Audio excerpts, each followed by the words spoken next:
किसी समलंब चतुर्भुज ABCD में भुजा AB समांतर DC। सबसे पहले तो ABCD समांतर चतुर्भुज समलंब चतुर्भुज बना देते, जिसमें AB और DC क्या है, समांतर भुजाएं है।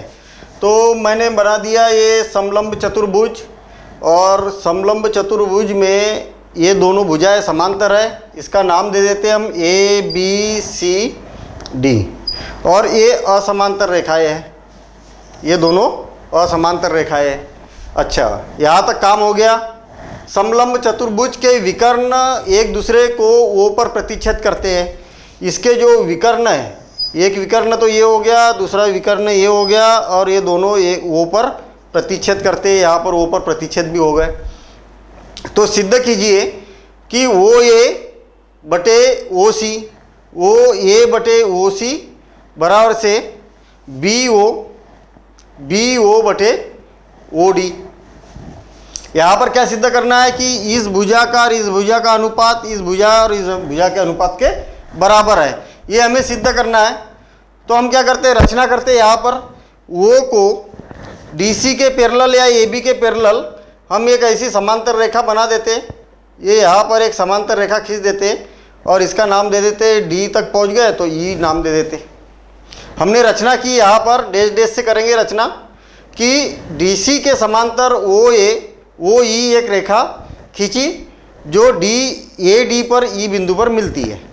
ठीक है, तो दिया है ABCD समलंब चतुर्भुज, समलंब चतुर्भुज, चतुर्भुज जिसमें DC समांतर है AB के, है ना, AB समांतर DC है, तथा AC व BC विकर्ण बिंदु O पर मिलते हैं, बिंदु O पर मिलते हैं। रचना क्या की हमने, रचना O को E से मिलाया, E से मिलाया,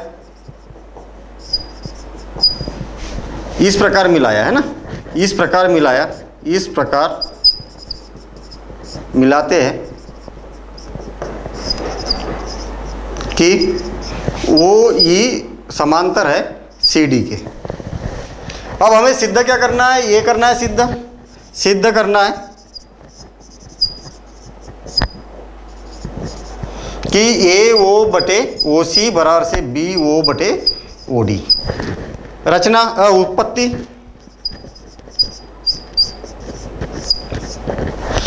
इसमें फिर से देखिए, हम क्या करते हैं कि ACD त्रिभुज लेते हैं और इस त्रिभुज में ये दोनों भुजाएं समांतर है। हमें मालूम है ना कि ये भुजा और ये भुजा समांतर है। तो हम सबसे पहले ABD त्रिभुज लेते हैं और इस त्रिभुज में अगर ये दोनों भुजाएं समांतर है तो ये भुजा और ये भुजा आनुपातिक होगी। फिर से मान लिया जाए कोई एक त्रिभुज है ABC, एक एग्जाम्पल बता रहा हूँ मैं अलग से। किसी त्रिभुज के किसी एक भुजा के समांतर खींची गई रेखा त्रिभुज के अन्य भुजाओं को आनुपातिक रूप में विभाजित करती है, ये हमें प्रमेय मालूम है। फिर से, किसी त्रिभुज की एक भुजा के समांतर खींची गई भुजा उसके अन्य भुजाओं को आनुपातिक रूप में विभाजित करती है। तो हम त्रिभुज ABD में इस त्रिभुज की बात कर रहे हैं और इस त्रिभुज में इस भुजा के समांतर ये भुजा है, AB समांतर है कौन सी, OE। ये दोनों भुजाएं समांतर है तो स्वाभाविक सी बात है कि ये भुजा और ये भुजा क्या हो जाएगी, आनुपातिक होगी। तब DE बटे AE बराबर से DO डिवाइडेड बाय BO, है ना, और इसको समीकरण 1 दे देते हैं। फिर से पुनः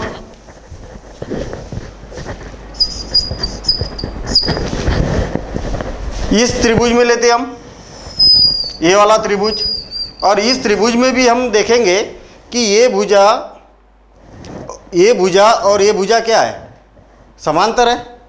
ये भुजा और ये भुजा दोनों भुजाएं समांतर है, तो अन्य भुजाओं को ये क्या करेंगी, समानुपाती रूप में विभाजित करेंगी, आनुपातिक होगी उसकी भुजाएं। तो त्रिभुज ADC में, और ADC में क्या दिखाई दे रहा कि CD समांतर है OE के, और OE के समांतर है, तो हम यहाँ पर ये बोल सकते हैं कि DE बटे AE बराबर से OC डिवाइडेड बाय, या CO डिवाइडेड बाय AO, और इसको दे देते हैं समीकरण 2। अभी समीकरण 1 और समीकरण 2 को देखेंगे तो दोनों के लेफ्ट हैंड साइड बराबर है, तो राइट हैंड साइड क्या हो जाएंगे, बराबर हो जाएंगे। समीकरण 1 व 2 से दोनों के लेफ्ट हैंड साइड बराबर है, तो राइट हैंड साइड बराबर हो जाएंगे। तो ये हो जाएगा DO डिवाइडेड बाय BO और बराबर से CO डिवाइडेड बाय AO। हमें क्या बोला था, AO पलटा देते इसको, तो ये हो जाएगा BO divided by OD। DO बोलो चाहे OD बोलो, बात तो एक ही है ना, एक रेखा है, उसको DO भी बोल सकते OD भी बोल सकते, बराबर से AO डिवाइडेड बाय OC। तो इति सिद्धम, और यही सिद्ध करना था। अब चलते हैं नेक्स्ट क्वेश्चन की ओर, क्वेश्चन नंबर 5।